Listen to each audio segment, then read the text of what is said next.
মাত্র 1 মাস হয়েছে আমাদের বিয়ে হয়েছে, আর ও প্রায় প্রতি সপ্তাহতেই বাবার বাড়িতে যেত, কিন্তু তাতেও ওর মন ভরত না।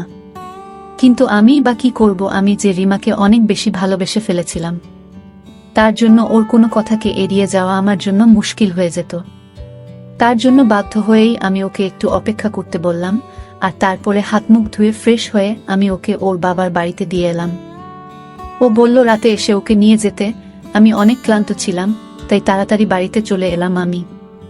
আজকে আমার শরীরটা ভালো মনে হচ্ছে না, কিন্তু রিমাকে আমি এইসব কথা কিছু বলিনি। আমি যেই আমাদের বাড়ির গেটের সামনে আমার গাড়িটা দাঁড় করালাম, তখন আমার চোখ গেল আমার পাশের বাড়ির ছাদের দিকে। চোখ যেতেই আমি হঠাৎ আশ্চর্য হয়ে গেলাম।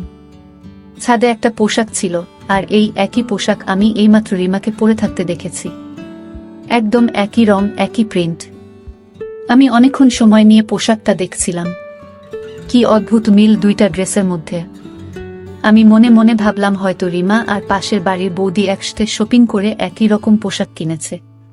আমি এইসব ভাবছিলাম, যেই দারোয়ান এসে গেট খুলল, আমি গাড়ি নিয়ে ভিতরে চলে গেলাম। বাড়ির কাজের লোককে বললাম কেউ যেন আজকে আমাকে বিরক্ত না করে, আজকে আমি একটু বিশ্রাম নিতে চাই। সেই দিন আমি ওই ব্যাপারে আর বেশি কিছু ভাবলাম না। অনেক সময় এরকম অদ্ভুত মিল হয়েই যায়।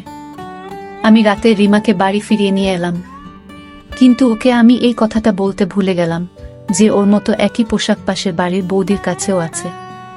কিন্তু আমি এটা ভাবিনি যে 2 দিন পরে এমন কিছু ঘটনা ঘটবে যার কারণ বুঝতে না পেরে আমি হয়রান হয়ে যাব। 2 দিন পরে রিমা আমাকে বলল ও আবার বাবার বাড়ি যেতে চায়, কারণ ওর মায়ের শরীরটা ভালো নেই। এইবার ও একটা নীল রঙের অনেক সুন্দর পোশাক পরেছিল। আমি অনেক ভালোবেসে ওকে দেখছিলাম। ওকে দেখতে আজকেও অনেক সুন্দর দেখাচ্ছে। কিছুক্ষণ পরে আমি ওকে ওর বাবার বাড়িতে দিয়ে এলাম।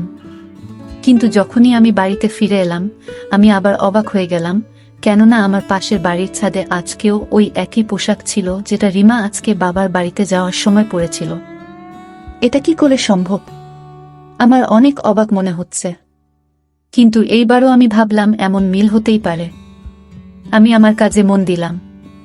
কিন্তু যখন তৃতীয়বার একই ঘটনা ঘটল, তখন আমার চিন্তা ভাবনা সন্দেহে পরিণত হলো।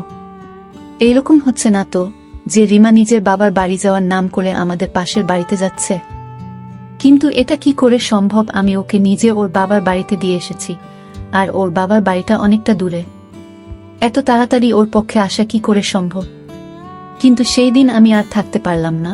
আমি সত্যিটা জানার জন্য গাড়ি নিয়ে আমার শ্বশুর বাড়ির দিকে দৌড়লাম। আমি ওখানে গিয়ে দেখলাম রিমা ওই পোশাকটাই পরে আছে। আমাকে দেখে অবাক হয়ে পড়ল। অজয়, তুমি এখনো যাওনি? আমি একটু লজ্জা পেলাম আর মনে মনে নিজেকে দোষ দিতে থাকলাম। আমি কত বোকা বোকা চিন্তা ভাবনা করছিলাম। রিমার বাবার বাড়ি তো আমাদের বাড়ি থেকে অনেক দূরে, তাই এত অল্প সময়ের মধ্যে ও কি করে সেখানে যাবে? আমি মনে মনে নিজেকে বকা দিলাম, আর সেখান থেকে চলে এলাম। এবার মন দিয়ে আমি আমার পাশের বাড়ি অর্থাৎ অসীমদের বাড়ির দিকে দেখলাম, যেখানে ওই পোশাকটা এখনো ছিল। 1 মিনিটের জন্য আমি স্থির হতে পারছিলাম না। অবাক রকমভাবে মিল 1 বার বা 2 বার হতে পারে, কিন্তু বারবার হতে পারে না। কিন্তু এই বিষয়টা মুখে আনতেও আমার ভয় করছিল। আমার বিয়ের বেশি দিন হয়নি, আর রিমা এইসব কথা জানতে পারলে হয়তো চিন্তা করবে। এইসব ভেবে আমি কাউকে কিছু না বলে চুপ করে গেলাম। আমি সেই দিনটার কথা ভাবছিলাম, যেই দিন আমার বিয়ে হয়েছিল। আমি রিমাকে আমার বউ করে বাড়িতে নিয়ে এসেছিলাম। সেই দিনই আমার প্রতিবেশী অসীম আমার বাড়িতে আমাকে শুভকামনা জানাতে এসেছিল। ও আমার কাছে ক্ষমা চেয়েছিল আমার বিয়েতে আসতে পারেনি বলে, কারণ সেই দিন ওরও বিয়ে ছিল। ওর কথা শুনে আমি অনেক অবাক হয়েছিলাম। সত্যি তাই, আমি ওকে ধরে ওকেও শুভকামনা জানিয়েছিলাম, আর ওর আনা মিষ্টির প্যাকেট থেকে একটা মিষ্টি ও আমাকে খাইয়েছিল। ও নিজের বিয়ের জন্য অনেক খুশি ছিল। খুশি তো আমিও অনেক ছিলাম। আমারও তো অ্যারেঞ্জ ম্যারেজ হয়েছিল রিমার সাথে। যখন আমি প্রথম রিমাকে দেখেছিলাম, সেই মুহূর্তেই আমি ওকে মন দিয়ে ফেলেছিলাম। ও আমার সেক্রেটারি মিতালির সাথে দেখা করতে আমার অফিসে এসেছিল। ও আমার সেক্রেটারি মিতালির বন্ধু ছিল। 2 জনে শপিং করার পরে একসাথে লাঞ্চে যাবে, যে কারণে মিতালি আগে থেকেই আমার থেকে ছুটি নিয়ে রেখেছিল। ভাগ্যক্রমে সেই সময় কিছু একটা কাজের জন্য আমি বাইরে যাচ্ছিলাম। যেই আমি আমার কেবিন থেকে বের হলাম, তখনই সাথে সাথে আমার চোখ গিয়ে পড়ল রিমার উপরে। আমি ওকে দেখে ওর দিকে তাকিয়েই রইলাম। এইভাবে আমি ওকে দেখছি দেখে ও কেমন একটু হয়ে গেল। আমি সাথে সাথে আমার চোখ সরিয়ে নিলাম। আমি না চেয়েও সেইখান থেকে বাইরে বেরিয়ে গেলাম, আর যেই আমি পিছনের দিকে ঘুরে দেখলাম ওরা দুইজনও কথা বলতে বলতে আমার পিছনেই আসছিল। রিমা মিতালির কোনো কথা শুনে অনেক হাসছিল, আর ওর লম্বা চুল হাওয়াতে উড়ে ওর মুখের উপর পড়ছিল, যেটা ও বারবার সরাচ্ছিল। আমি সুযোগ বুঝেই মিতালিকে বললাম, যদি তোমরা চাও তাহলে আমি তোমাদের লিফট দিতে পারি, কেননা আমিও ওই দিকেই যাচ্ছি। আমি মিথ্যে কথা বললাম। আমি সেই দিকে যাচ্ছিলাম না যেদিকে ওদের প্রোগ্রাম ছিল, কিন্তু কি করব, মনের কাছে হার মেনে আমি সেটা বলেছিলাম। আমার কথায় মিতালি অনেক খুশি হলো, আর রিমার হাত ধরে নিয়ে আমার গাড়ির ভিতরে বসে পড়ল। কিন্তু রিমা একটু খারাপ কিছু মনে করেই গাড়ির ভিতরে বসেছিল। আমার মন তখন হাওয়ায় উঠছে। আমি পিছনের আয়না দিয়ে আমি ওকেই দেখে যাচ্ছিলাম, আর আমি সেই দিনই ঠিক করে নিয়েছিলাম যে আর কাউকে নয়, শুধুমাত্র রিমাকেই আমি আমার জীবন সাথী বানাবো। আমি ওর ভালোবাসায় এতটাই পাগল হয়ে গেছিলাম যে একটুও ধৈর্য ধরতে পারলাম না। আর 2 দিন পরেই আমি মিতালিকে সবকিছু বলে দিলাম। ও আমার কথা শুনে অনেক খুশি হলো। ওই আমাকে বলল যে রিমা একটা মধ্যবিত্ত পরিবারের মেয়ে, আর ও চাকরি করে নিজের বাবা মাকে ও নিজের ভাই বোনেদের দেখাশোনা করে। মিতালি ওর পরিবারকে নিয়ে আমার কোনো সমস্যা নেই। আমার ওকে অনেক পছন্দ হয়েছে। তুমি আমাকে বলতে পারো আমি কবে ওর বাড়িতে যেতে পারি? আমি জিজ্ঞাসা করলাম। ও আমাকে তাড়াতাড়ি জানাবে কথা দিল। আর এইভাবে কিছুদিন পরে আমি আমার মাকে নিয়ে রিমাদের বাড়িতে চলে গেলাম। ওনারা আমাদের অনেক ভালোভাবে স্বাগতম জানিয়েছিলেন, আর প্রথম দেখাতেই বিয়ে ঠিক হয়ে গেল। আমার তো খুশির সীমা ছিল না। মা ও বিয়ের জিনিসগুলো জোগাড় করতে ব্যস্ত হয়ে গেল। মা আমার সাথে থাকতো না। ওনার নিজের বাড়ি ছাড়া অন্য কোথাও মন বসত না। আমি চাকরি সূত্রে বোম্বেতে থাকতাম। একটা বড় কোম্পানিতে অনেক বড় একটা পোস্টে আমি চাকরি করতাম, আর এই বাড়ি গাড়ি সবই কোম্পানির দেওয়া ছিল। আমি অনেক ভালো স্যালারি পেতাম, সাথে বিভিন্ন বোনাসও ছিল। আর যদি কখনো কাজের সূত্রে দেশের বাইরে যেতে হতো তাহলে কোম্পানি আরও বেশি টাকা দিত। আমি আমার চাকরি এবং লাইফস্টাইল নিয়ে অনেক সন্তুষ্ট ছিলাম। আর যখন থেকে রিমা আমার জীবনে এসেছে তখন থেকে মনে হতো জীবনের কোনো পাওয়া কিছুই অসম্পূর্ণ নেই। আমি সব সময় ভগবানকে ধন্যবাদ জানাতাম। রিমাও সবসময় আমার খেয়াল রাখত, আর ও সব দিক থেকে আমার একজন যোগ্য জীবন সাথী ছিল। কিন্তু যবে থেকে এই পোশাকটার রহস্যটা শুরু হয়েছিল তবে থেকে আমার রাতের ঘুম উড়ে গেছিল। এখন তো আমি রিমার সাথে ভালো করে কথা পর্যন্ত বলতে পারতাম না। ও যখনই বাবার বাড়িতে যাওয়ার কথা বলতো আমার ওর উপরে অনেক রাগ হয়ে যেত। একদিন তো আমি আওয়াজ করে উঠলাম, সারাদিন শুধু বাবার বাড়ি যাওয়ারই চিন্তা করো, তুমি একবারও ভাবনা যে আমি কি চাই। আমি অনেক আওয়াজ করে কথা বলছিলাম, যেটা শুনে ও ভয় পেয়ে গেল। তোমার কি হয়েছে অজয়? আমি কি কোনো ভুল করেছি? ও হঠাৎ করেই কাঁদতে শুরু করলো, আর ওর সুন্দর মুখে এমন ভয় ফুটে উঠল যেন ও কোনো ভূত দেখে নিয়েছে। ওকে এমনভাবে কাঁদতে দেখে আমার মন নরম হয়ে গেল, আর আমি আমার ব্যবহারের জন্য ওর কাছে ক্ষমা চাইলাম। আর কিছুক্ষণ পরে আমি ওকে ওর বাবার বাড়িতে দিয়ে এলাম। কিন্তু আসার সময় সেই একই পোশাক আমি অসীমের বাড়ির ছাদে দেখলাম। এইবার আমার ভয় করতে থাকলো। আমি 2 হাত দিয়ে আমার কানটা ধরলাম, এমন মনে হচ্ছিল যেন কেউ হাতুড়ি দিয়ে আমার মাথায় আঘাত করছে। প্রত্যেকবার সত্যিটা জানার জন্য আমি রিমার বাবার বাড়ি ফেরত যেতাম, আর তারা আমাকে এক অবাক দৃষ্টি নিয়ে দেখত। আর আমি কিছু না কিছু বাহানা বানিয়ে উল্টো পথে আবার বাড়ি ফিরে আসতাম। আমার সাথে কি হচ্ছিল আমি কিছু বুঝতে পারছিলাম না। রিমা আমার উপরে রাগ করতে শুরু করলো। আমি সারাদিন কেমন একটা করতাম। অফিসের সবাই আমার বিরুদ্ধে অভিযোগ করতে থাকলো। আমার এই চাকরিটা চলে গেলে আমার আর কোথাও যাওয়ার থাকবে না, তাই যে করেই হোক আমার মন এবং মাথাকে ঠান্ডা রাখতেই হবে।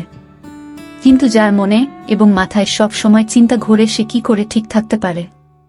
শরীর খারাপের অজুহাত দেখিয়ে আমি অফিস থেকে 2 সপ্তাহের ছুটি নিয়ে নিলাম। এই সময় আমি অনুভব করলাম রিমা কিছু একটা চিন্তার মধ্যে আছে। কখনো কখনো আমার মনে হতো ও রাতে ঘর থেকে বেরিয়ে অন্য কোথাও যেত, আর আমি ঘুম থেকে উঠে ওকে সারা বাড়িতে কোথাও খুঁজে পেতাম না। আর তারপরে আমি যখন ঘরে ফিরতাম দেখতাম ও বিছানায় শুয়ে আছে। একদিন রাতে ওকে আমি ঘুম থেকে জাগিয়ে জিজ্ঞাসা করলাম, রিমা তুমি কোথায় গেছিলে? অজয় তুমি দেখতে পাচ্ছ না? আমি তো ঘুমাচ্ছিলাম। বরং তুমি হয়তো বাইরে থেকে ঘরে এলে। রিমা আমাকে এই সন্দেহের চোখে দেখতে শুরু করছিল। ওর কথা শুনে আমি চুপ হয়ে গেলাম, আর কিছু উত্তর না দিয়ে নিজের জায়গায় শুয়ে পড়লাম। হতে পারে হয়তো আমি কোনো স্বপ্ন দেখছিলাম। ওই দিনের পর থেকে রিমা কেমন যেন আনমনা ছিল। আমি তাকে জিজ্ঞেস করলাম, তোমার কোনো সমস্যা হয়েছে? সে অন্যভাবে আমার দিকে তাকালো আর বলল, অজয় তোমার কি হয়েছে? তুমি মানসিকভাবে সুস্থ আছো বলে আমার মনে হচ্ছে না। ও যখন আমাকে এইভাবে দেখতো আমি আমার মাথা ধরে বসে পড়তাম। ও তো ঠিকই বলছে, আমি আজকাল ভুল কথাই তো বলছি। এইবার আমি ঠিক করেছিলাম এই রহস্য আমি জেনেই ছাড়ব। এবার আমি রিমাকে বাবার বাড়িতে দিয়ে আসার পরে দেখলাম প্রত্যেকবারের মতো এবারেও অসীমের ছাদে রিমার পোশাকের মতো হুবহু বেগুনি রঙের পোশাক আছে। কিছু একটা চিন্তা করতে করতে আমি ভিতরে গেলাম আর সোজা সিঁড়ি দিয়ে ছাদে উঠে গেলাম। আমাদের আর অসীমদের ছাদ একদম পাশাপাশি ছিল। আমি একটু এদিক ওদিক দেখে অসীমদের ছাদে চলে গেলাম। তার পোশাকটা হাত দিয়ে দেখলাম। ওটা এখনই পরিষ্কার করে দেওয়া হয়েছিল, ওটা দিয়ে পানি পড়ছিল। আমি পোশাকটা হাত দিয়ে দিলাম আর অনেক খারাপভাবে পোশাকটাকে দেখছিলাম। আমার শরীরটা রাগে খারাপ হয়ে গেল, কারণ এই বিষয়টা আমাকে অনেক মানসিক কষ্ট দিয়েছে। আমি যেমন ভাবে এসেছিলাম তেমন ভাবেই আবার ফিরে চলে গেলাম, আর তারপরে আমার শ্বশুরবাড়ির দিকে গাড়ি নিয়ে গেলাম। আজ আমাকে সত্যিটা জানতেই হবে। আজ সব রহস্য শেষ করতেই হবে আমাকে। আমি গাড়ি চালিয়ে রিমাদের বাড়িতে গিয়ে পৌঁছলাম, আর দরজায় শব্দ করতেই রিমা এসে দরজা খুলে দিল। ও আমাকে দেখে অবাক হয়নি, কারণ আমি প্রতিবারই ওদের বাড়িতে ফিরে যেতাম। কিন্তু ওকে দেখে আমার পায়ের তলার মাটি সরে গেল, কেননা ওর পোশাকটা মাঝখান থেকে ছেঁড়া ছিল, একদম সেইভাবে যেইভাবে আমি সেই পোশাকটা ছিঁড়েছিলাম। এইসব দেখে আমি জ্ঞান হারিয়ে ফেললাম, আর রাগের বসে রিমার শরীরে একটা মার দিলাম। ও এই মারের জন্য তৈরি ছিল না, তাই মার খেয়ে মাটিতে মাথা ঘুরে পড়ে গেল, আর আওয়াজ করে সবাইকে ডাকতে থাকলো, মা, বাবা, ভাই। ওর আওয়াজ শুনে সবাই দৌড়ে এল। আমার চোখের সামনে সব অন্ধকার দেখছে। আমি ওর হাত ধরতে থাকলাম, চলো আমার সাথে। আমিও আওয়াজ করতে থাকলাম, কি হয়েছে তোমার, তুমি এমন করছো কেন? আমার শ্বশুর শাশুড়ি অবাক হতভম্ব হয়ে আমাকে জিজ্ঞেস করতে থাকলো। আমার নিঃশ্বাস পড়ছিল অনেক। আমি তাদের বলতে থাকলাম, আপনারা এসব নিজেদের মেয়েকে জিজ্ঞেস করছেন না কেন? কাকে বোকা বানাচ্ছে ও? আমার শ্বশুর আমার হাত ধরে নরমভাবে আমাকে জিজ্ঞেস করলো, কিন্তু অজয় ও কি করেছে এমন? আমি নিজেকে সামলাতে সামলাতে বললাম, বাবা, আপনি আপনার মেয়েকে জিজ্ঞেস করুন ওর পোশাকটা কি করে ছিঁড়ল। ওরা সবাই আশ্চর্য হয়ে একে অপরের দিকে দেখছিল। ওরা সবাই একসাথে বলে উঠল, ওর পোশাকটা তো এইমাত্র আসার সময় গেটের সাথে মিশে ছিঁড়ে গেছে। রিমা এখনো মাটিতে বসে কেঁদেই চলেছিল। এটা হতে পারে না, আপনারা সবাই রিমার সাথে মিলে আছেন, ওর মিথ্যা কথার সাথে দিচ্ছেন। আমার মাথায় আর কাজ করছিল না। আমি রিমাকে ধরে নিয়ে বাইরে নিয়ে এলাম। ওর মা বাবা আমাকে অনেক অনুরোধ করতে থাকলো, কিন্তু আমার কানে কারো কথা পৌঁছচ্ছিল না। সারা রাস্তা সীমা কাঁদছিল, কিন্তু এখন আমার ওর উপরে একটুও দয়া হচ্ছিল না। বাড়ি পৌঁছে আমি ওর চুলগুলো ধরে ওকে জিজ্ঞাসা করলাম, বল, অসীমের সাথে তোমার কি সম্পর্ক? ও আওয়াজ করে বলল, অজয়, তুমি এসব কি বলছো? কিন্তু আমার ওর উপরে এখন কোনো ভরসা হচ্ছিল না। আমার কথা শুনে ওর চোখ মুখ কেমন একটা হয়ে গেছিল। এইসব কি পাগলামি করছো অজয়? তুমি এসব ভুলভালো কি করে ভাবতে পারো? ও আওয়াজ করছিল, কিন্তু এখন ওর কথার কোনো দাম ছিল না আমার কাছে। ও বারবার অস্বীকার করছিল। রাগে আমার মাথা ঠিক ছিল না। আমি ওকে বললাম, যদি তুমি সব সত্যি কথা বলে দাও তাহলে আমি তোমাকে কিছু বলবো না, শুধু একবার স্বীকার করো। আমার মনে হচ্ছিল আমার মাথার শিরা সব নষ্ট হয়ে যাবে, কিন্তু তখনই আমি দেখলাম সেখানে পুলিশ এসে গেল। তাদের মধ্যে একজন মহিলা কনস্টেবল এসে রিমাকে আমার হাত থেকে ছাড়িয়ে নিল আর ওকে সোফায় বসিয়ে দিল। ওর বয়ান নেওয়া শুরু করলো। তখন আমাকে হাত কড়া পরিয়ে দেওয়া হলো। আমি আওয়াজ করে বললাম, এসব কি হচ্ছে? ওই পুলিশ ইন্সপেক্টর হেসে বলল, সে তো আপনি থানায় গেলেই বুঝতে পারবেন। আর আমাকে নিয়ে পুলিশের গাড়িতে তুলল। যখন আমাকে পুলিশের গাড়িতে করে নিয়ে যাওয়া হচ্ছিল তখন স্পষ্ট রিমার কণ্ঠ আমার কানে আসছিল। আমার স্বামী পাগল। প্রথম দিন থেকে এ পাগলামি করে চলেছে। রিমা পুলিশদের এসব কথা বলছিল। আমি আমার নিজের কানকে বিশ্বাস করতে পারছিলাম না। রিমা যাকে আমি আমার মন প্রাণ দিয়ে চেয়েছিলাম, সে এসব কি বলছে? জেলের ভিতর আজ আমার দ্বিতীয় দিন ছিল, আর রিমা আমার কোনো খবর পর্যন্ত নেয়নি। রিমা যেসব কথা পুলিশদের বলেছিল সেসব কথা আমার একটু বিশ্বাস হচ্ছিল না। যে আমি নাকি পাগল, আমার নাকি পাগলামির রোগ আছে, তাই জন্য আমি ওর উপর অত্যাচার করি। ও বলছিল ওই কথা কখনো ওর বাবা মাকে বলেনি। ওর বাবা মা সব নিজের চোখে দেখেছে। আর সব থেকে অবাক করা ব্যাপার এটা ছিল যে ওই দিন রাতে অসীম পুলিশকে ফোন করেছিল, যে আমার পাশের বাড়ির ছেলে ছিল, আর যার কারণে এসব সমস্যা শুরু হয়েছিল। আমি কোনো কিছু ভেবে কুল কিনারা পাচ্ছিলাম না। এসব কি ছিল কিছু বুঝতে পারছিলাম না। রিমা আমার বিরুদ্ধে কেস ফাইল করেছিল, আর জানি না কত কি দোষ দিয়েছিল।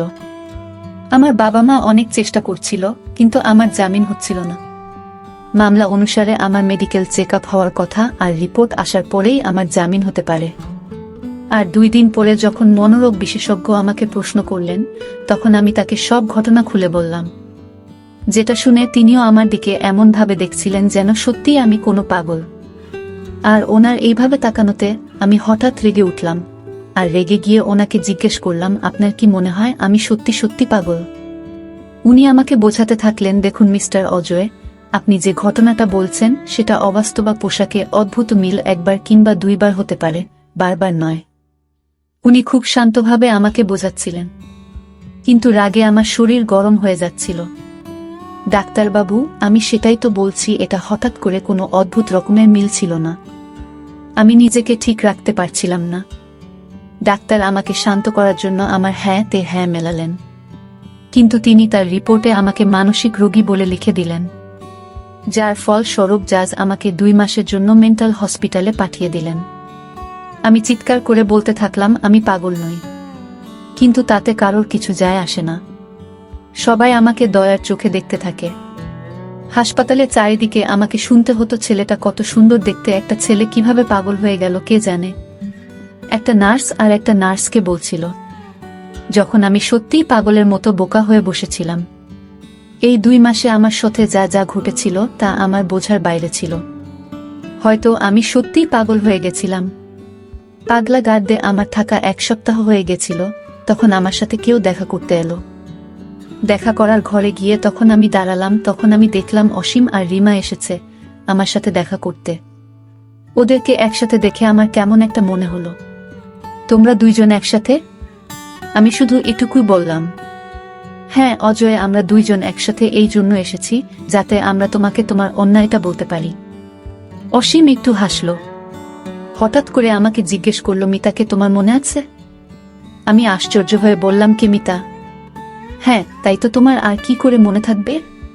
কেননা তুমি কলেজ থেকে ইউনিভার্সিটি পর্যন্ত না জানি কত মেয়েকে নিজের ভালোবাসার জালে ফাঁসিয়েছ। তাদের মধ্যে একজন মিতাও ছিল, যে আমার ছোট বোন ছিল। আরও অন্য মেয়েদের থেকে অনেক আলাদা ছিল, অনেক নরম মনের ছিল। আর তোমার টাইম পাসকে ও সত্যিকারের ভালোবাসা ভেবে নিয়েছিল। আর তুমি ওকে বিয়ে করবে না বলেছিলে। তুমি ওকে বলেছিলে তুমি শুধু ওকে নিজের বন্ধু মনে করার কিছু নয়। তখন ওই সহজ সরল মেয়েটা ছাদ থেকে লাফ দিয়ে নিজের জীবন শেষ করে দেওয়ার চেষ্টা করেছিল, যেটাতে ও বেঁচে তো গেছে, কিন্তু সারা জীবনের জন্য অচল হয়ে গেছে। আর এখনো পর্যন্ত ও শুধু ওষুধের ভরসাতেই বেঁচে আছে। আমি যখনই আমার বোনকে এই অবস্থায় দেখতাম, তখন সেই মানুষটার উপরে আমার অনেক ঘৃণা হতো। তারপর একদিন মিতার ডায়েরিটা আমি পেলাম, যেখানে তোমার ব্যাপারে সবকিছু লেখা ছিল। আর সেই দিনই এর প্রতিশোধ নেওয়ার সিদ্ধান্ত নিলাম। আমি তোমার সবকিছু শেষ করে দিতে চেয়েছিলাম। সব থেকে প্রথমে আমি তোমার বাড়ির পাশে নিজের বাড়ি কিনলাম। আর তারপর রিমা, যে আমার অফিসে কাজ করত একটা ছোট পোস্টে, অনেক কষ্টে সংসারের খরচ চালাতো, কিন্তু ওকে দেখতে অনেক সুন্দর ছিল, তার জন্য অনেক টাকার বিনিময়ে আমি রিমাকে এইসব নাটক করতে বললাম। আর আমার আনন্দ ধরছিল না যখন প্রথম দেখাতেই তুমি রিমাকে পছন্দ করে নিয়েছিলে। আমি জানতাম যে তুমি রিমার মতো সুন্দরী মেয়েকে কখনো এড়িয়ে যেতে পারবে না, আর তুমি রিমাকে বিয়ে করে নিলে। তারপর আমি যে প্ল্যানটা বানিয়েছিলাম সেটা কাজে দিতে শুরু করে দিলাম। প্রথমে তো তুমি অনেকদিন পর্যন্ত আমার বাড়ির দিকে তাকাওনি, কিন্তু একদিন তোমার চোখ আমার ছাদের দিকে পড়েই গেল, আর সেটাই হলো তোমার জীবন শেষের কারণ। আর এটাই শুধু নয়, আমি রিমাকে এমন কিছু ওষুধ দিয়েছিলাম যাতে তুমি অনেক সহজে মাথা গরম হয়ে যাও, আর তোমাকে সবাই পাগল মনে করে। এই কথাগুলো বলার সময় ওকে অনেক খুশি মনে হচ্ছিল, আর ওর মুখে হাসি ছিল, কিন্তু রিমা চুপচাপ দাঁড়িয়েছিল। আস্তে আস্তে আমার সব মনে পড়ল। এখন আর আমার রাগ হচ্ছিল না, কারণ আমি একটা শান্ত স্বভাবের মানুষ ছিলাম, আর আমার রাগ অসীমের দেওয়া ওষুধের জন্যই হতো। এখানে আমাকে শান্ত হয়ে থাকার ওষুধ দেওয়া হতো। এখন আর আমার মধ্যে কোনো পাগলামির লক্ষণ ছিল না। আজকেও আমি সব সুস্থ সজ্ঞানে ছিলাম। আমি অনেক কষ্ট করে আমার মুখ খুললাম আর বললাম, মিতার সাথে যা যা ঘটেছে তার জন্য আমি খুব দুঃখিত, কিন্তু তুমি একটা অনেক বড় ভুল করে ফেলেছ। মিতা আর আমি ক্লাসমেট ছিলাম, কিন্তু মিতা যে অজয়কে ভালোবাসত সে আমাদের থেকে সিনিয়র ক্লাসে পড়ত। আমার তো কখনো মিতার সাথে হাই হ্যালো পর্যন্ত হয়নি। ওকে সব সময় ফাইনাল ইয়ারের অজয়ের সাথে দেখা যেত, যে একটা বড়লোক বাবার ছেলে ছিল, আর প্রত্যেক দিন একটা করে নতুন মেয়েকে নিজের জালে ফাঁসাতো। মিতা কেন ইউনিভার্সিটি আসা বন্ধ করে দিয়েছিল আমি তার ব্যাপারে কিছু জানতাম না। আমি শুধু আমার পড়াশোনা নিয়ে ব্যস্ত থাকতাম। আর যখন তুমি মিতার ডায়েরিতে অজয় নামটা দেখলে, তখন দুর্ভাগ্যবশত ওর ক্লাসে যে অজয় ছিল সেটা আমি ছিলাম।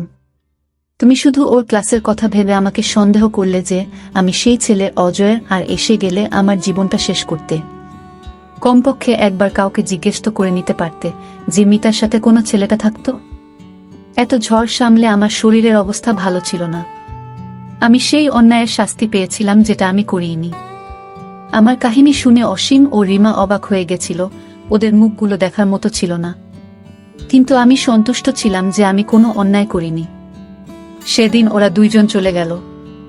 তার 2 দিন পরে আমাকে ছেড়ে দেওয়া হলো। অসীম, রিমা নিজেদের দোষ স্বীকার করে নিয়েছিল। যখন আমি এটা জানতে পারলাম তখন তাড়াতাড়ি আমার উকিলের সাথে কথা বললাম, ওদেরকে ক্ষমা করে দিলাম। আমি জানতাম ওরা অপরাধ করেছে, কিন্তু রিমা অভাবে পড়ে এমন কাজ করতে বাধ্য হয়েছে। ও নিজের অসুস্থ বাবার ওষুধের খরচ ও ঘরের খরচ চালাতে পারছিল না, আর অসীমের মাথায় প্রতিশোধের রাগ ছিল, তাই এ কাজ করেছিল। আমি আমার বাড়িতে ফিরে এলাম, কিন্তু এসে অবাক হয়ে উঠলাম যখন দেখলাম রিমা আমার জন্য অপেক্ষা করছে। রিমা, তুমি এখানে? হ্যাঁ অজয়, আমি তোমার অপরাধী, আমাকে ক্ষমা করে দাও। আর তোমার মনে যদি আমার জন্য একটু জায়গা থাকে তাহলে তোমার জীবন থেকে আমাকে বের করে দিও না। আমি তোমাকে ভালোবেসে ফেলেছি। অজয়, তোমার মতো মানুষ আমি আজ পর্যন্ত আমার জীবনে দেখিনি। আমি তোমাকে হারাতে চাই না। ও কাঁদতে কাঁদতে আমার পায়ে পড়ল। ওর সারা শরীর কেমন একটা করছিল। আমি ওকে হাজার ঘৃণা করার চেষ্টা করি, কিন্তু ওর এক ফোঁটা চোখের পানি আমার মনকে নরম করে দিত। ও এখনো আমার মনের মানুষ ছিল। আমি ওকে হাত ধরে উঠালাম, ওর চোখ মুছিয়ে দিলাম। রিমা, তুমি যদি সত্যিই তোমার কাজের জন্য অনুতপ্ত হও তাহলে আমি তোমাকে ক্ষমা করে দিলাম, কিন্তু এটা মনে রেখো, আমিও একজন মানুষ, হয়তো সব সময় ক্ষমা করতে পারবো না। আমার কথা শুনে ও কেঁদে উঠল। এটা ওর অনুশোচনার চোখের জল ছিল। এর মানে রিমা সত্যিই আমাকে ভালোবাসে। আমার মান সম্মান ফেরত দেওয়ার জন্য আমি সৃষ্টিকর্তাকে ধন্যবাদ জানালাম। তা না হলে একটা ভুল বোঝাবুঝির কারণে আমার সারা জীবনটা নষ্ট হয়ে যেত। এই জন্য বড়রা সবসময় বলে, কোনো কাজ করার আগে ভালোভাবে ভেবেচিন্তে করা উচিত। বন্ধুরা, আজকের ভিডিওটা এখানেই শেষ করলাম। অনেক কষ্ট করে ভিডিওটি আপনাদের জন্য বানিয়েছি। যদি ভিডিওটি আপনাদের ভালো লেগে থাকে তাহলে একটা লাইক করবেন এবং চ্যানেলটি অবশ্যই সাবস্ক্রাইব করবেন। এই আশা ব্যক্ত রেখে আপনাদের কাছ থেকে বিদায় নিচ্ছি আমি। দেখা হবে আগামীকালের নতুন কোনো ভিডিওতে। সে পর্যন্ত সবাই ভালো থাকুন, সুস্থ থাকুন। ধন্যবাদ।